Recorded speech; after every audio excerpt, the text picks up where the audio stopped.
Hi guys and welcome back to the Average Pundits podcast, your home of all things Premier League. Got a very interesting topic we're going to be talking about at the moment regarding arguably two of the best players on the planet, but arguably the best duo, best when they're playing together, the best duo on the planet. I mean, the evidence is there. I'm sure we will delve into that. As always, I'm joined by Reese. How you doing, Reese? I am doing pretty good. Liverpool picking up their form this weekend, scraping past Sheffield United. But this podcast right here is the one. I think that we've got two very interesting players to talk about, as you all know from the title of this podcast.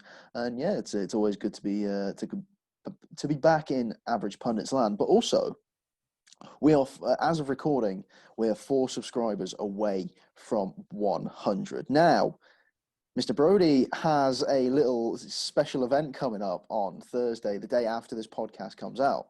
So I want all of the people to come in and let's try and get Joe 100 subscribers for his birthday. That's kind of a collaborative Average Pundits effort. Yeah, that would be a very nice birthday gift. I mean, I think it's Friday. Friday. That's the day we'll be looking for it. Friday. That's where I want the results. Okay. Come in. So Friday, I think, do you reckon we can do it? Do you reckon it's manageable? Let's go. Yeah, we can do it. But guys, as Reece said, we are very close to our end of year goal being completed in October, which is absolutely fantastic. So thank you for all the support. Please dig deep. We're really close now. We're not far away. So all the support, all the likes, all the shares, all the watches, that's what we're looking for. So thank you very much, guys. But moving more into the football and talking a bit about what we want to say this week.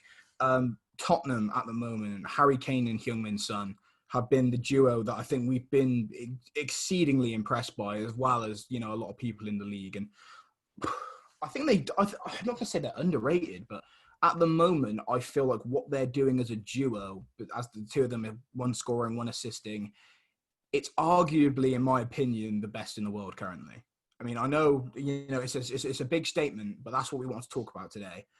Tottenham, in my opinion, are by no means a club with all the answers. There's a lot of questions there. And one minute they're looking, completely solid. And the next minute, there's issues there. But attack-wise, those two, they just can't put a foot wrong.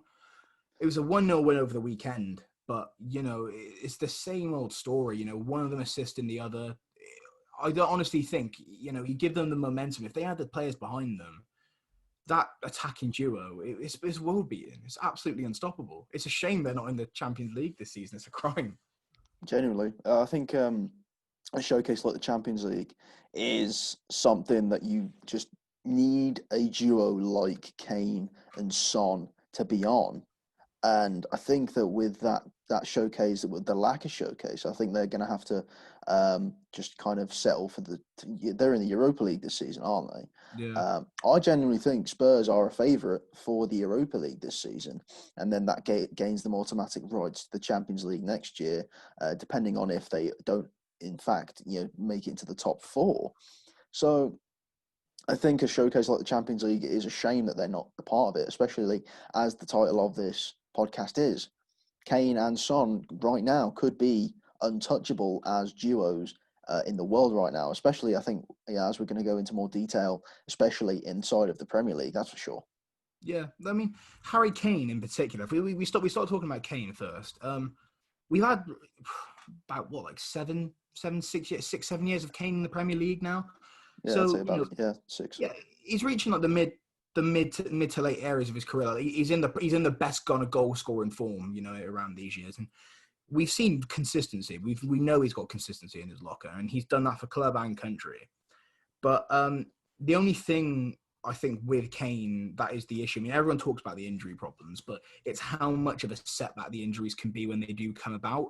I mean, you look at what he's like when he's not injured and when he starts finding the form, he looks absolutely incredible. I don't know with a striker with the passing range like Kane. I think he's the best. I think he has the best passing of a striker in the world. I'll say that on the record now. I think his vision is brilliant. I think 3 best visions in the league: De Bruyne, Kane, Trent. I can't disagree. 3 of the best ones in the league. I'd say 3 of those, if not the best, they're definitely in the conversation. So, Kane's 100%. Nobody, I think, is doubting Kane's class when he gets on, kind of this goal scoring form. But the injury, issues are still there. And I feel like that's going to be what halts him in his career. I mean, we're moving to a stage now where Tottenham need to start winning things. They have to. They are a big club. They are a big club now. They've got arguably the best stadium in Europe, best stadium in the world could be, absolutely incredible ground. They've got the funding. They've got the players, they have got good players there. But without the silverware, I know it's like, it's not all about, so it is to an extent, let's be honest. You need to have the trophies to kind of back the status. And I feel like they've been knocking on the door for so long now. They were knocking under Poch. They've been knocking under Mourinho at times, it's been looking like, but they need something. They need something. And I think that's a lot of the time why Mourinho gets brought in as a manager. He gets brought in to kind of secure this. And Kane is definitely a player with aspirations, I'd say. But how do you keep a player with aspirations at your club without the titles? I mean, you make him captain, maybe. You start playing him every week. But after a while, you stop doing that. You stop becoming just the club hero. And what else is keeping you there? Because if a big club comes knocking and there's a chance for Kane to get his hands on some silverware, I mean, I think he's still potentially vulnerable to go. I don't know about you. Yeah, I think that like you say, with the fact that Spurs don't have any silverware, I think it does actually affect him mentally, because he might start to think, is it me? And it's that point where you think, is Kane's confidence going to drop as a player because he can't take this team, especially with the other world-class players? I mean, he's had players like, as we've been talking about with Son, and also, he's had world-class players like Eriksen that have come through in Vertonghen and all those players that have gone and left. But also, I think it's a point where Jose Mourinho needs to sit Kane down and be like, look, I'm here to stay. I'm here to win. I need you to be here to stay to win. We have a lot of world-class players. However, whether it's Levy that, is going to help us find the players that we need as well. Because obviously Levy loves the club. So if they all work as a combined effort to build the team around Kane and get him the service that he needs, I think that that's going to be the way forward. Like, there are pockets in this team that aren't exactly up to scratch. The right back situation. Sergio Aurier is a good player, but I think it's time for them to move on, because since Trippier left, I think there's a big hole in that defence as well. And they've also got to fill the void of Vertonghen. Well, they brought Doherty in, and I think Doherty's looked decent. I mean, he was somewhat underwhelming in the grand scheme of things from some of the names that were linked. I mean, one name which seemingly hasn't gone anywhere, which I think has confused a lot of people, was Max Aarons from Norwich. A relegated side, but a player worth saving. But that was someone that never went through, which I thought was a potential at the time. But although I think the pull was a bit underwhelming in Doherty, he's a competent player. He looked quite good going forward in the times I've seen him for Spurs. I think he's still yet to fully gel with the team. That will come with time. But like you said, that has been a problem position for quite a while, as is seemingly the rest of the defence. But I mean, this year, the defence has been the issues for the majority of clubs, especially up at the top, which is going to make potentially the end of this season quite interesting to see all come out on top. But Tottenham are one which definitely need to focus on something. You said it yourself. Jan Vertonghen's already left the club. You've still got Toby Alderweireld kicking about, which I didn't think I'd say a couple of years ago if he'd still be at Tottenham or not, but he is. You've also got Davinson Sanchez, who, when they signed him, I was thinking this is a coup. What an absolute player. I'd seen him in brief pockets before in the Europa League that season, and I'd also seen a couple of other glimpses of him, and I thought he looked a very good player. And now it's just seeming like form is the problem. He's a very good defender, but just the lack of form. And his partner isn't solidified. With Alderweireld, there's Eric Dyer, who occasionally pokes his head around the door every now and again. Defense is the issue for most clubs, I think. So it would be, signing Sergio Reguilon was absolute brilliant signing, but there's question marks on, buyback clauses and stuff with him. But this is the thing with Tottenham now. They've got the manager, the pulling power. They've got the players around them to potentially project them further. And this is the kind of thing which will make players like Son and Kane, want to stick around at the club and play for the badge, which I think they do. But it just gets to a stage after a while where it's like, what more can I do? I'm putting in the goals, I'm putting in the effort, I'm putting in the assists, but I'm just not getting the results. Kane is one that we've discussed in quite full. HeungMin's son, an absolutely phenomenal player, and an underrated player, a criminally underrated player. Only seems like yesterday they signed him. He came out of Bayern Leverkusen, didn't he? And he comes straight to Spurs, and seemingly a pretty instant impact. And that's just grown in the growing seasons. So, I mean, HeungMin Son, how would you describe Son as a player? Oh, he's technically his ability on the ball is fantastic. I mean, the ability to run at defenders and keep the ball so close to him, whilst actually beating their opponents as well. And let's just not, I mean, let's just not even go there for his finishing ability, because his finishing ability is, it's improved so much as a player. And to see a player like Son come from a country that's not exactly known for producing world-class talent like South Korea. You know, when's the last time that we had a really world-class player? And now we're starting to talk about the national team of South Korea, and you know, HeungMin Son has been the forefront of that. And the movement, not only is he fantastic on the pitch, he's amazing off the pitch. I mean, he helped his country as well. He won enough games to not do any military service. So he was granted that as well. I think Son is just, there's a few words that you can describe him as, and it's only positives. Yeah. He's not really a bad guy. Everyone loves Son. Yeah, that is true. He is genuinely a very likable person in the league. And when we did the marketable footballer episode of the Pundits, which was, a while ago now, if you haven't seen it, go and check it out. We spoke quite a lot about Son and his presence as an Asian footballer in the Premier League. And South Korea, as a country which has influenced quite a lot of Western culture in all sorts, in food, in music, all over the years, that a lot of stuff is coming from Korea, bridging over to the Western civilization. And sport was kind of one, they didn't really have many, to my knowledge, too many famous names for sport. Probably, Ji-sung Park is the most notable South Korean player to certainly grace the Premier League. Then all of a sudden, up comes this new kid up and comer into the Prem, and now he is literally a cult hero. So, I mean, aside from what he does on the pitch, he's an absolutely idolized in his home country, and and the rest of the world love him as well. So there's, like you said, he's an extremely likable player. As also highlighted in the documentary as well, he definitely came across as a good guy in the doc. Of course. But I mean, we're at a stage now where we're talking about his efforts on the pitch, and like you said, his finishing has improved drastically. I mean, I felt the sting of that in that 6-1 loss to Spurs, which was absolutely flattering. The less said about that, the better. But both Kane and Son in that, you can't even fault them. Obviously, we were a defensive shambles, but the two of them just capitalised on that. I mean, a lot of it was United were awful, but it wasn't enough of Spurs were great in that game as well, which they were. So, a massive fair play to them in that game, unfortunately. But but yeah, Kane and Son as a duo, statistic-wise, they've been absolutely going mental, haven't they? Indeed, and now it's time for a sort of little segment of Reese's Statistic Breakdown, or Reese's Statistics Corner, or whatever I'm going to call it.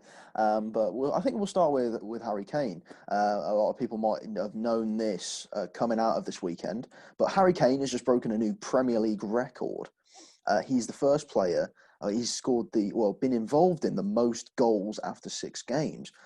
He has scored 5 goals, and he's got 8 assists, which is 13 goals. I'm not quite sure what the previous record was, but that is now a new Premier League record.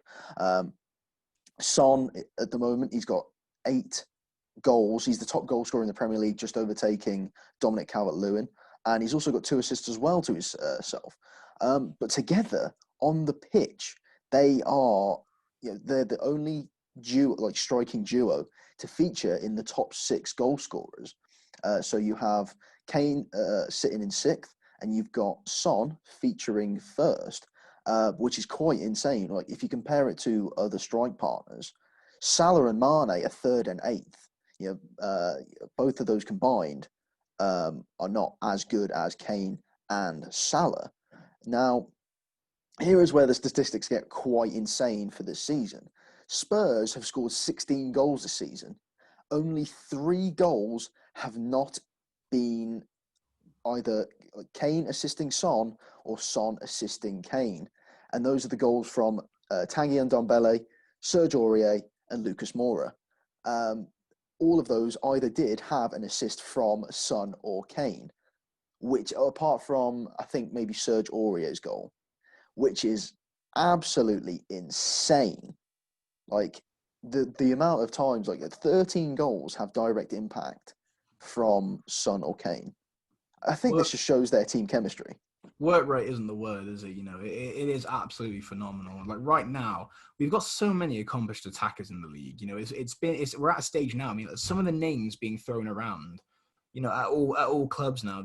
All clubs have got like flexing ability up front. They can say, oh, our guy's this, our guy's that. But Kane's Son right now are 100% Tottenham's biggest assets. Mm. They've got the stadium, they've got the diehard fans, but Kane and Son, that's was what I think is going to be the difference makers for them this season.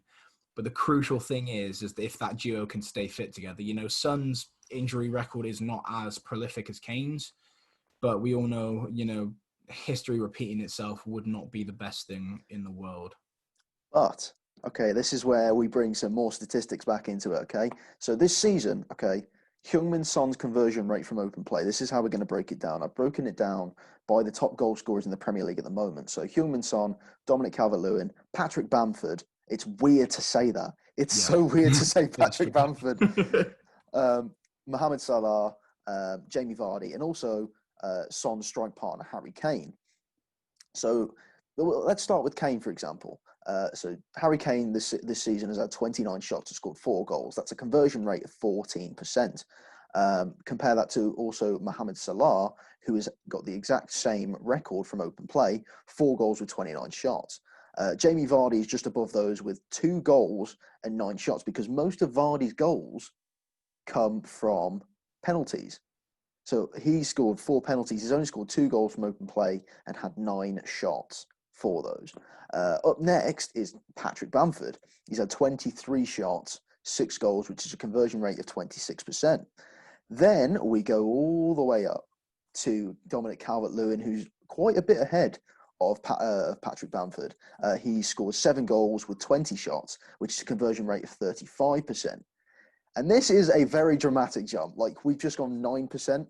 Now we're about to go 22%. HeungMin Son has had 14 shots this entire season from open play. He's scored no penalties, no free kicks, or anything from standstill play, like free kicks or anything.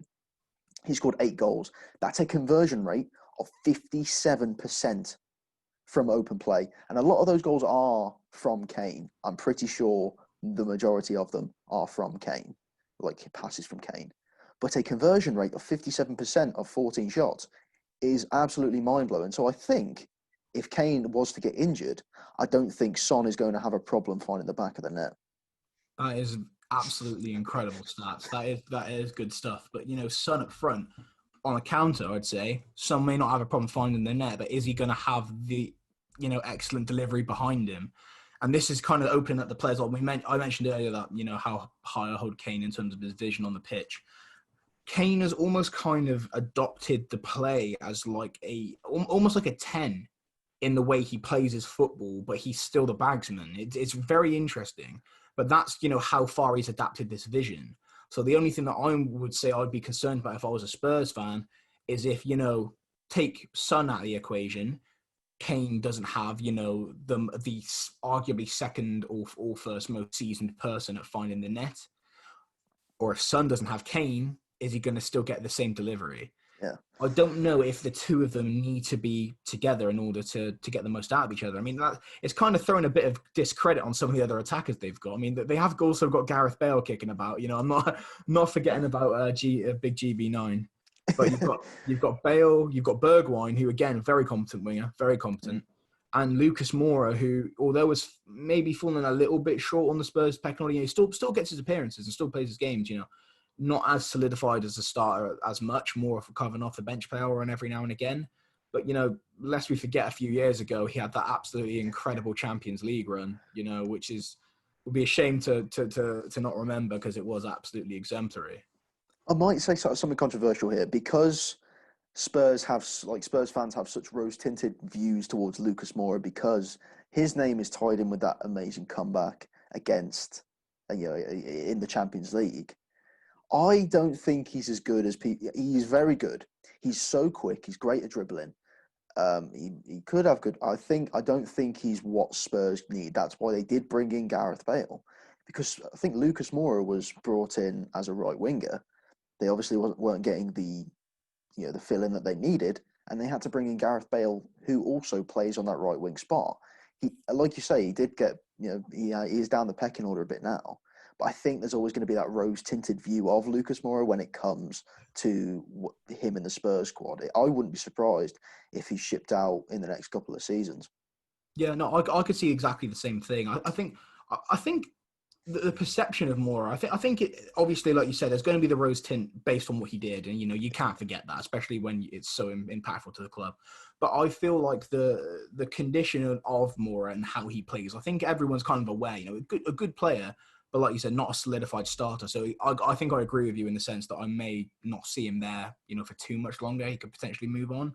But in terms of whether Bale was brought in to replace him, I just think the whole move for Gareth Bale was just like, it was just, yeah, it was just for it to be meaningful. I don't necessarily think that even if they weren't massively happy with Moura in that position, I feel like other right wingers, they could have got someone else in, but I felt like it was like Bale was offered, and then it's like, oh, okay, we could bring Bale back. Okay, don't panic, be calm, be cool. Okay, yeah, we'll be interested in that. What can we do to make sure that happens? I think it was just one of those situations where it was like, it's a club icon. We want to get him back at the club. And, Bell is still an absolutely brilliant player, but he still has had his issues over the last couple of years. Scorer of great goals and an amazing, with the ball at his feet, but there's definitely been a decline over the past few years, mainly due to, issues with Zidane and stuff like that, all that stuff. Yeah, definitely. And he seems to be pretty good at scoring bicycle kicks as well. I mean, there was something around around 2017 that I just it's past me now, but whatever. But also, the question raises as well, because Kane is so injury prone, so is Gareth Bale. Is this season going to be like, oh, we've got two of our best players out?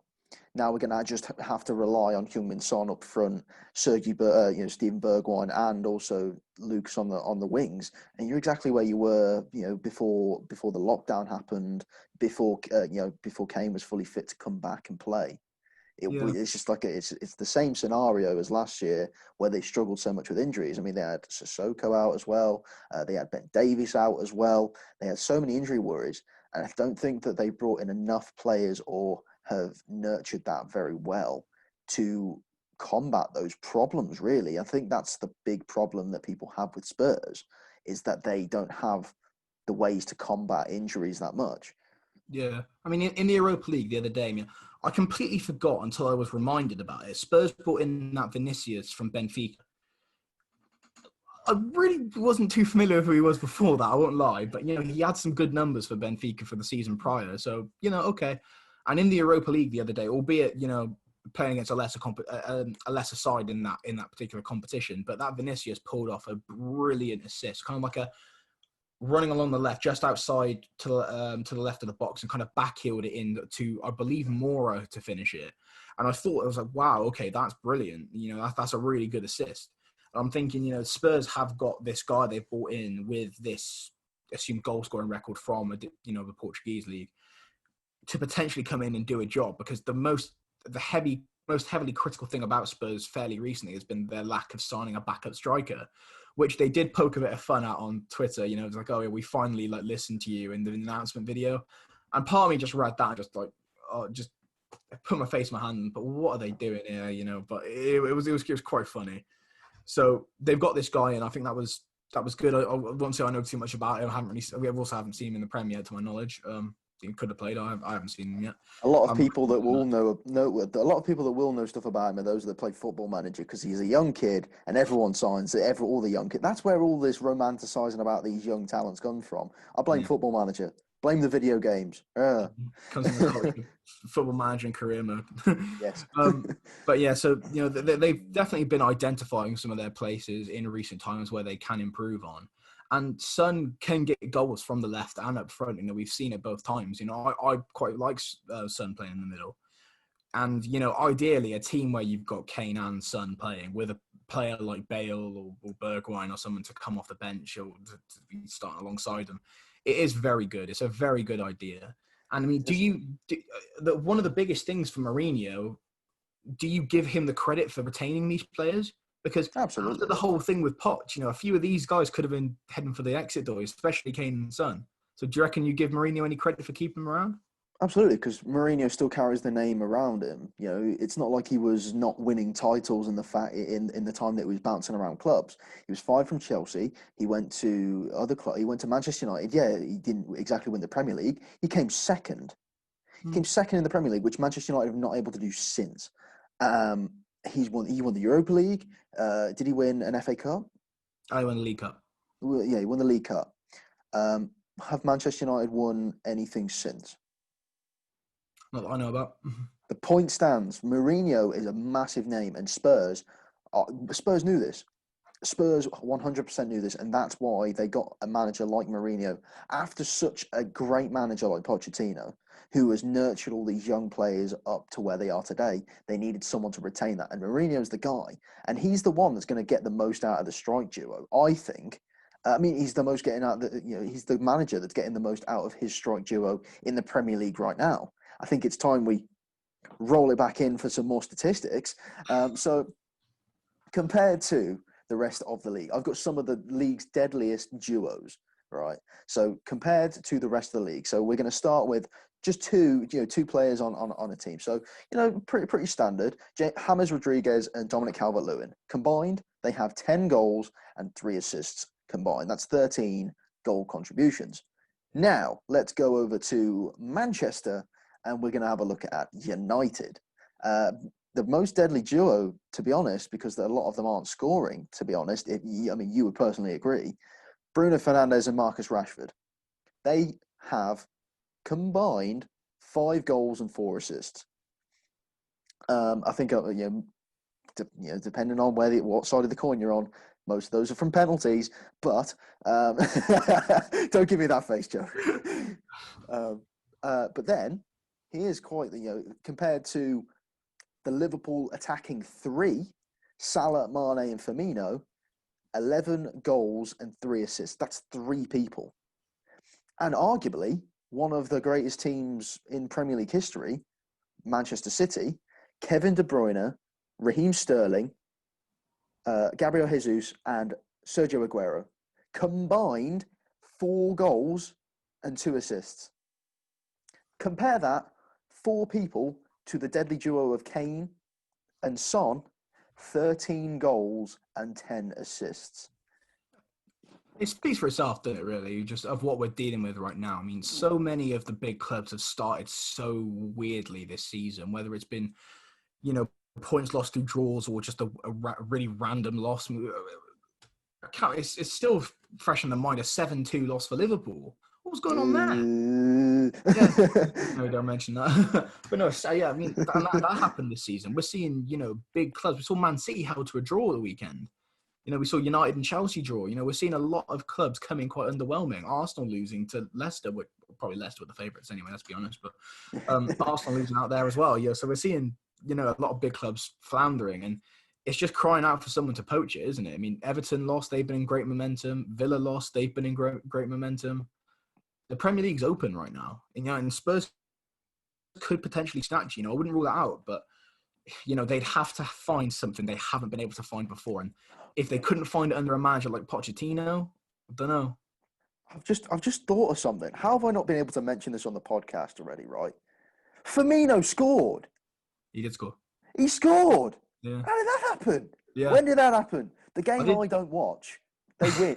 Firmino scores. I saw the scorer. I saw it came in. I was thinking, Reece will be shocked. I was flabbergasted. That's a big word. Flabbergasted. That's the average pundit word of the day. Flabbergasted to describe my feelings towards Firmino's goal. You've got 2 people that are currently just absolutely leading the goals and assists, and Spurs, like we said, they could potentially capitalise on it. They've got a manager in Mourinho. Leave it to your guys' opinion. We want to know what you think of Mourinho as a manager. I have my own opinions. I do, won't discredit him as what he's done in the past. And he did well for United as well. He did what he could without backing from the board. It's seeming now like Levy is starting to back him a little bit more. Not fully, I don't think, but he kind of was like, yeah, okay, I'll give you what I can, what he can. So he's got some of the back in. The last real point that I think to make, obviously, in retaining Son and Kane, the players signed around them. Tottenham did very good work in the summer, but they've potentially still got a few holes to do. Do you think if Levy doesn't give the backing to Mourinho and the team this January, potentially, you could see questions come about next summer? Yeah, because there's only certain ways that, Højbjerg being brought in the summer is going to get you. And like you said, Reguilon with a buyback clause and Gareth Bale going on loan, they're going to have to start making some adjustments. I mean, people's contracts are coming up, next year. I mean, Manchester United signed Edinson Cavani on a free. Why didn't Spurs try and pick him up as a backup striker? Probably because Cavani doesn't want to be a backup striker, let's be honest.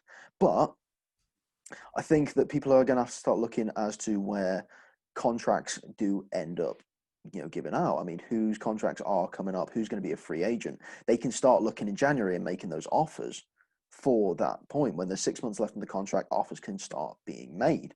I think Spurs do need to start looking into that. They don't actually have to spend that much money. They just have to offer the wages. And that's where the contract negotiations come in. And that's where the offers do, take an elongated period of time. But maybe Spurs do need a marquee signing. I'm not sure whereabouts in the pitch they do need one. Maybe another centre back. I mean, Davinson Sanchez scored an own goal against. I think it was the game against West Ham, wasn't it? That he scored the own goal. I think that there are maybe a central midfielder to replace what they had in Christian Eriksen. I think that someone really high caliber in the central midfield to maybe take the workload off of Harry Kane and maybe allow him to start scoring alongside Son as well, get more goals and offload some of the assists onto someone else, like Bruno Fernandes did at Manchester United, allowing Marcus Rashford to become the striker that he is and not necessarily an assisting winger, and being able to help Martial in the scoring. Yeah, no, I totally agree. And and class and talent, they're hard to come by sometimes. It's definitely hard to pry out of some clubs. At the moment, the talent that people have got, they want to retain. I mean, that's the name of the game, isn't it? It's easy to go out and, do your scouting, but the hardest thing a lot of the time is retaining what you have. So I think Tottenham are definitely up for a challenge in the next couple of years if no silverware comes in. But we would love to hear what you guys think. Please do get in contact with us. We do have social media. As always, we are available on Twitter at Pundits Average, on Instagram and Facebook at The Average Pundits. Our business email, if you want to inquire about potentially coming on the podcast, is theaveragepundits@outlook.com. We're on social media. We're on streaming services as well, Spotify, Apple Music, Google Podcasts. Wherever you get your podcast, please come and have a look for us. And of course, if you are watching this and you're seeing our faces, we are on YouTube. Please subscribe. We're so close, like Reece said, to our end of year goal, and we're close to doing it extremely soon. We've been around for about a year now, just over a year. We've been around now. And it would be a really, really good way to finish things off. And like I said, my birthday's on the Friday, so it will be a lovely little birthday gift as well. Absolutely. Be nice that one. But as always, Reece, thank you for joining me, mate. No, it's been a really interesting podcast, and I hope that, maybe if you guys like to, comment down below. Do you like Reece's Stats Corner? I personally quite enjoyed it, to be honest. I felt like we're not average pundits anymore, Joe. I felt like a proper pundit giving all these statistics today. But yeah, as Joe said, let's try and get to 100 subscribers by Friday. A little bit of a birthday present for this man to my, to my right, I guess. I'm